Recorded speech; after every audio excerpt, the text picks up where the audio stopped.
Friends welcome to my channel. என்னுடைய சேனலில் சூப்பரான ஒரு பிரியாணி தாங்க. சிக்கன் பிரியாணி எப்படி செய்கிறதுன்னு பார்க்கலாங்களா? ஃபஸ்ட்டு கொஞ்சம் எண்ணெய் ஊற்றிக்கிங்க. எண்ணெய் நல்லா சூடான உடனே பட்டை, லவங்கம், ஏலக்காய், சோம்பு, பிரிஞ்சி இலை சேர்த்திக்கிங்க. 2 பெரிய வெங்காயம், 4 பச்சை மிளகாய் சேர்த்திட்டு வெங்காயம் நிறம் மாறுற வரைக்கும் நல்லா வதக்கிக்கலாங்க.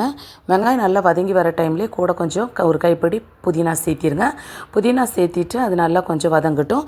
அதுக்கப்புறமா இஞ்சி பூண்டு பேஸ்ட்டு நான் ஒரு 2 டேபிள் ஸ்பூன் சேர்த்திருக்கிற ஃப்ரெஷ்ஷாக அரைச்சது.